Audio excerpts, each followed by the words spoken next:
सतना नगर निगम अध्यक्ष राजेश चतुर्वेदी के विरुद्ध अविश्वास प्रस्ताव देने वाले पार्षदों की अब कलेक्टर के सामने परेड होगी। इन्हें कलेक्टर के सामने उपस्थित होकर दिए गए प्रस्ताव में किए गए हस्ताक्षर का प्रमाणीकरण देना होगा। इस दौरान उनसे पूछा जाएगा कि क्या वे इससे सहमत हैं या असहमत। अगर सहमत नहीं होंगे तो असहमति के लिए उन्हें लिखित में देना होगा। इधर अध्यक्ष के विरुद्ध प्रदेश के पहले प्रस्ताव को लेकर दूसरे दिन राजनीतिक दलों में गहमा गहमी का माहौल जारी रहा। पार्षदों को साधने के लिए संदेश वाहकों का आना जाना भी दिन भर चला है। हालांकि फ्लोर टेस्ट के लिए क्या रणनीति कांग्रेस और भाजपा ने बनाई है, इसके पत्ते दोनों दल नहीं खोल रहे हैं। कांग्रेस द्वारा अध्यक्ष के विरुद्ध कलेक्टर को दिए गए प्रस्ताव के बाद अब इसके सत्यापन की प्रक्रिया प्रारंभ की जाएगी। प्रस्ताव पत्र में जिन 18 पार्षदों के हस्ताक्षर हैं, कलेक्टर उन्हें बुलाएंगे। इन पार्षदों को बुलाने के लिए संभवतः गुरुवार को कलेक्टर की ओर से पत्र जारी होने की उम्मीद है। कलेक्टर के सामने उपस्थित होकर अपने हस्ताक्षर का इन्हें सत्यापन करना होगा।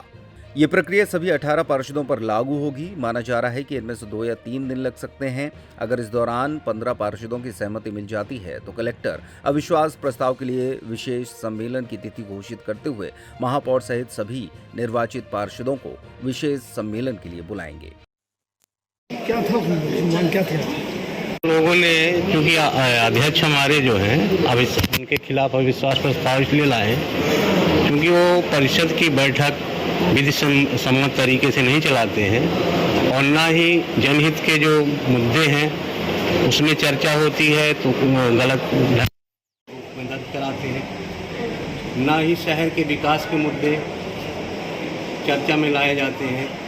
चाहे सीवर का मामला हो, अभी हाल ही में नारायण तालाब टूट गया, इतनी बड़ी जनहानि हुई, कहीं कोई जनहित के काम परिषद में नहीं लाए जाते, उसी के खिलाफ हम लोगों ने अविश्वास प्रस्ताव दिया। संख्या बल कम है आपका, इसको कैसे मतलब क्या भाजपा से कुछ लोग आपके संपर्क में है पार्षद? क्योंकि 4 तो आपके चले गए, पहले हमारे 4 चले गए, तो ठीक है 3 गए, हमारे 4 नहीं गए हैं। और भाजपा के पार्षद हम कांग्रेस पार्षदों से ज़्यादा परेशान हैं। हमको संपर्क करने की ज़रूरत नहीं, वो हमसे खुद संपर्क करेंगे। वोट जब वोट पड़ेगा, वोट डालेगा तो क्या लगता है आपको? हमारी निश्चित जीत होगी। क्या हमें पूरा हमें विश्वास है कि हम अपने काम में कामयाब होंगे, क्योंकि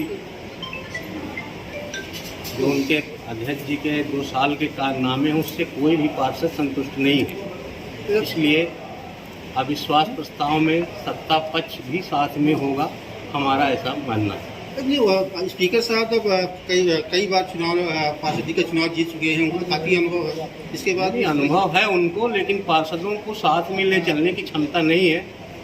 वो 2 साल में विश्वास पार्षदों का खो चुके हैं, इसलिए अविश्वास प्रस्ताव की भी आवश्यकता पड़ी, नहीं तो अविश्वास प्रस्ताव ही खुलाते। अच्छा, नेता प्रतिपक्ष आप हैं, एक बड़ा सवाल ये है कि आज तक जो भी नगर निगम में कार्रवाई हुई है वो ठेकेदारों पर हुई है, चाहे घटिया निर्माण की बात हो, नारायण तालाब की बात हो, लेकिन जो देख रेख में काम चलता है, जो फील्ड के इंजीनियर, तकनीकी इंजीनियर होते हैं और कर्मचारी होते हैं, उन पर कोई कार्रवाई नहीं होती है। क्या लगता है कि ऐसा क्यों हो रहा है? क्या है कि रोजगार का साधन है अधिकारी नगर निगम में, इन हमारे नगर निगम के पदाधिकारियों के, इसलिए उनके ऊपर कार्रवाई नहीं करेंगे। अगर कार्रवाई करेंगे तो उनका तो धंधा ही बंद हो जाएगा। नगर निगम में कांग्रेस के पार्षद आए हैं, उन्होंने एक ज्ञापन दिया है नगर निगम अध्यक्ष के अगेंस्ट में, तो उस पर आगे जो भी नियमानुसार कार्रवाई होगी और उसकी वो की जाएगी।